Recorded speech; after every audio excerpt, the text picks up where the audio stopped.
अस्सलाम वालेकुम स्टूडेंट्स। आज का हमारा टॉपिक ऑफ डिस्कशन है लंडन डिस्पर्शन फोर्सेस, जिसको हम कहते हैं instantaneous dipole and induced dipole force. यानी इस अट्रैक्शन की फोर्स के केस में एक मॉलिक्यूल के पास इंस्टेंटेनियस डाइपोल होगा और दूसरे मॉलिक्यूल के पास इंड्यूस्ड डाइपोल होगा। इनको हम दूसरा नाम देते हैं लंडन डिस्पर्शन फोर्सेस का। इनको लंडन डिस्पर्शन फोर्सेस क्यों कहते हैं? क्योंकि फ्रिट्ज लंडन ने इनको डिस्कवर किया था 1930 में।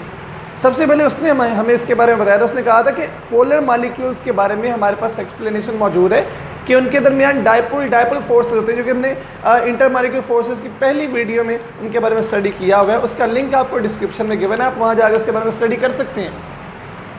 ये जो लंडन फोर्सेस हैं ये नॉन पोलर मॉलिक्यूल के बारे में एक्सप्लेन करती हैं। नॉन पोलर मॉलिक्यूल्स के दरमियान मौजूद होती हैं, यानी ये उन दो मॉलिक्यूल्स के दरमियान होती हैं जो नॉन पोलर होंगे। It is a momentary force between an instantaneous dipole and a induced dipole, यानी वो मॉलिक्यूल कि जिसमें इंस्टेंटेनियस डाइपोल मौजूद हो और दूसरे मॉलिक्यूल में इंड्यूस हो डाइपोल, उन दोनों के दरमियान जो मोमेंटरी फोर्स आएगी उसे हम लंडन डिस्पर्शन फोर्स का नाम देंगे। अब इसे डिस्पर्शन क्यों कहते हैं वो आपको वीडियो को जब हम समझेंगे अच्छी तरह इस टॉपिक को तो आपको अच्छे से समझ आ जाएगा कि इसे लंडन डिस्पर्शन क्यों कहते हैं। तो मोमेंटरी फोर्स का मतलब ये है कि ये सिर्फ थोड़ी देर के लिए आती है, थोड़ी देर बाद ये फोर्स जो है फोर्स ऑफ अट्रैक्शन ख़त्म हो गई, किसी नए मॉलिक्यूल के साथ बन जाती है, एक मोमेंट के लिए क्रिएट होती है। हमारे पास फ़र्ज़ करें इसके एक्सप्लेनेशन के लिए समझते हैं कि हमारे पास हीलियम के मॉलिक्यूल मौजूद हैं। हीलियम के स्टूडेंट्स हमारे पास यहाँ पे 3 मॉलिक्यूल हैं जिनको हमने ABC के साथ लेबल किया हुआ है। हमें पता है कि नोबल गैसेस रिएक्शन नहीं करती, वो मॉलिक्यूलर फॉर्म में एग्जिस्ट करती हैं। तो हीलियम के पास 2 इलेक्ट्रॉन होते हैं और उसका न्यूक्लियस होता है। तो ABC ये 3 हमारे पास हीलियम के जो मॉलिक्यूल हैं वो मौजूद हैं। इसके भी इलेक्ट्रॉन मूव कर रहे हैं कंटिन्यूसली, इसके इलेक्ट्रॉन भी कंटिन्यूसली मूव कर रहे हैं और इसके इलेक्ट्रॉन भी कंटिन्यूसली मूव कर रहे हैं। एटम में इलेक्ट्रॉन कंटिन्यूसली मूव करते रहते हैं।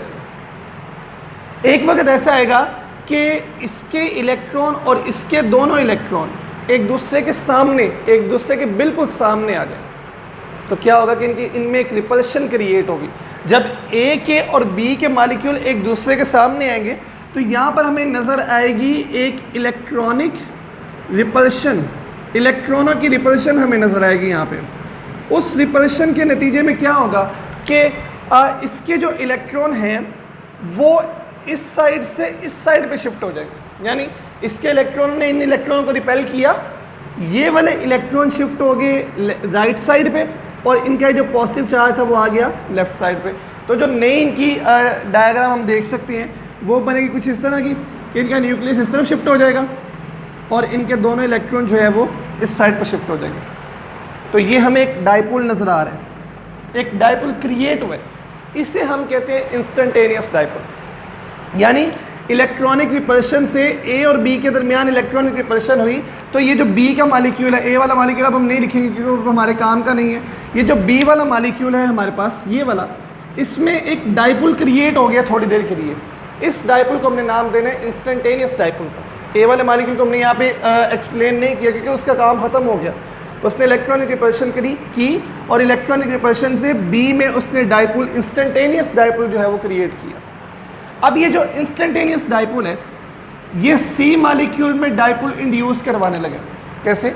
इसके पास इस साइड पे आ गया नेगेटिव चार्ज, इसके पास इस साइड पे आ गया पॉजिटिव चार्ज। एक इंस्टेंटेनियस कुछ लम्हे के लिए, मुख्तसर तरीन लम्हे के लिए एक डाइपोल यहाँ पे क्रिएट हुआ। इस इंस्टेंटेनियस डाइपोल ने इसके इलेक्ट्रॉनों को रिपेल कर दिया। जैसे ही इंस्टेंटेनियस डाइपोल ने इसके इलेक्ट्रॉनों को रिपेल किया, इसके इलेक्ट्रॉन शिफ्ट हो गया आगे राइट साइड पे और इसका न्यूक्लियस आ गया लेफ्ट साइड पे। इस पर भी हमें एक इसी तरह का स्ट्रक्चर मिलेगा।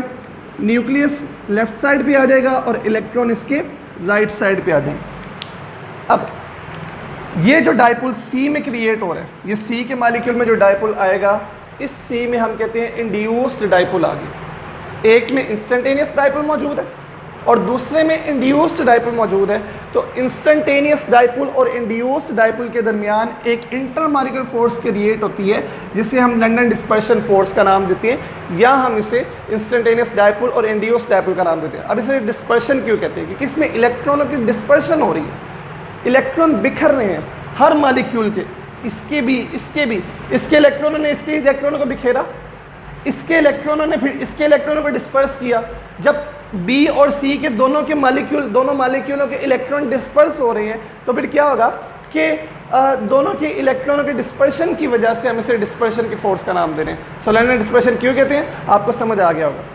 अच्छा, तो इसी तरह के non polar molecule oxygen, nitrogen, helium, xenon, noble gases, सारी की सारी, हाइड्रोजन वगैरह, इनमें वीक लैंडर डिस्पर्शन फोर्सेज होती है। अब ये very weak lander dispersion forces हैं। डाइपोल फोर्स जो होती है वो इनकी निस्बत बहुत ज़्यादा स्ट्रॉन्ग होती है, लेकिन लैंडर डिस्पर्शन फोर्सेज वीक होती हैं। ऐसा क्यों है? हमें पता है कि लैंडर डिस्पर्शन फोर्स एक मोमेंटरी फोर्स है, एक मोमेंट के लिए ऑपरेट करती है। जैसे वो मोमेंट ख़त्म होता है लैंडर डिस्पर्शन फोर्स गायब हो जाती है।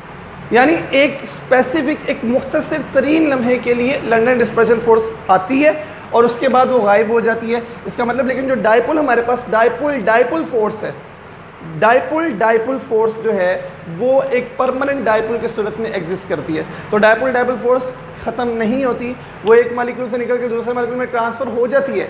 लेकिन ये वाली फोर्स कभी होती है कभी नहीं होती। इसका मतलब हम ये कह सकते हैं कि जो लैंडर डिस्पर्शन फोर्स है it is weaker than dipole force. ये डाइपोल फोर्स से इंतहाई वीकर है, बहुत वीकर फोर्स है। एक शॉर्ट क्वेश्चन पेपर में पूछा जाता है why the London dispersion forces are weaker than dipole forces. तो आंसर क्या है इसका? आंसर ये है कि London dispersion force is a momentary force, एक मोमेंट के लिए आते हैं, लेकिन dipole force is a permanent force. Dipole permanent force होती है, उसमें इलेक्ट्रॉन परमानेंटली डाइपोल क्रिएट करके बैठे होते हैं, क्योंकि मालिक्यूल पोलर होता है, परमानेंटली पोलर होता है। लेकिन लैंडर डिस्पर्शन फोर्स में क्या होता है कि एक लम्हे के लिए इस मालिक्यूल में इंस्टेंटेनियस डाइपोल क्रिएट होता है। परमानेंट डाइपोल क्रिएट नहीं होता, इंस्टेंटेनियस डाइपोल क्रिएट होता है, जो कि दूसरे में डाइपोल इंड्यूस कर, जब इसका डाइपोल खत्म तो उसका भी डाइपोल खत्म हो जाएगा। तो इसका मतलब कि लैंडर डिस्पर्शन फोर्स एक मोमेंट के लिए आती है। तो इसलिए हम इसे कहते हैं these are weaker than dipole forces. और भी इससे काफ़ी ज़्यादा क्वेश्चन पेपर में आते हैं। फैक्टर्स के लिहाज से इसका बहुत important topic long question paper में बनता है, जिसको हमने अगले लेक्चर में डिस्कस करना है इंशाल्लाह। तब तक के लिए थैंक यू सो मच।